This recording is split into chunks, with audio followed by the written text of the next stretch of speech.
नगर निगम के द्वारा गोल बाजार रोड से फुटकर व्यापारियों को हटाया जा रहा है।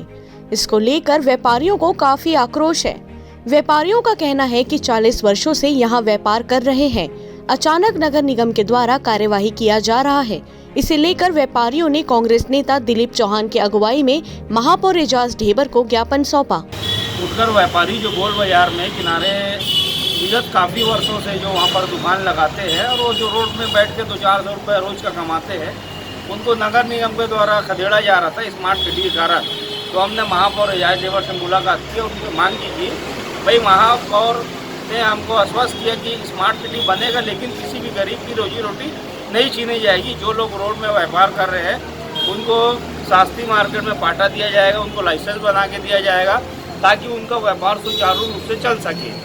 और हमने मांग की कि उनको अभी जब तक कि उनका व्यवस्थापन नहीं होता, उनको उसी स्थान पर व्यापार करने दिया जाए।